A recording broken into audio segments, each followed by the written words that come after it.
Assalamu alaikum warahmatullahi wabarakatuh. Alhamdulillah. Ilikuwa siku ya tarehe 21 mwaka 2026. Ilikuwa siku njema na bora kwetu, siku ya Eid Mubaraka iliyofanyika katika jimbo la Bumbuli, msikiti mkuu wa Bumbuli mjini. Hutuba ya Eid al-Fitri na dua maalumu iliongozwa na shehe wetu kipenzi chetu, shehe wa wilaya, Shehe Sadiki.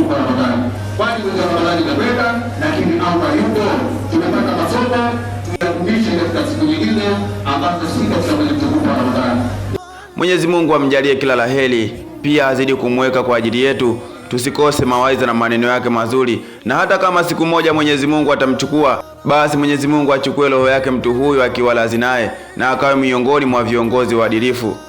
Mwenyezi Mungu amjalie kila laheri, pia azidi kumweka kwa ajili yetu, tusikose mawaidha na maneno yake mazuri. Neema za Allah zilionekana sana katika msikiti huu. Mzee wetu Hamdi naye alitoa pongezi na shukrani kwa waumini wote Afrika na dunia nzima kwa ujumla. Sana juu ya kuendelea kumcha Mwenyezi Mungu, lakini niwaombeni sana juu ya kutangaza amani. Na ustazi wetu akaongeza na kusema kwamba ni kikubwa tunachukua yale ambayo tumepitia katika darasa la Ramadhani na kuendelea nayo, kudumu nayo. Mashaallah.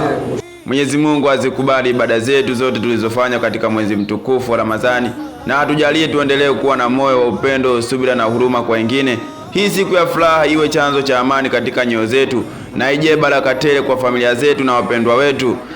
Mungu atujalie afya njema, atujalie riziki za halali na mafanikio mema katika kila hatua ya maisha yetu. Atujalie tena tuweze kuiona Ramadhani nyingine ya mwaka mwingine tukiwa wazima na wenye heri insha Allah. يا سلام عليك المسلمين، يا سلام عليك المسلمين.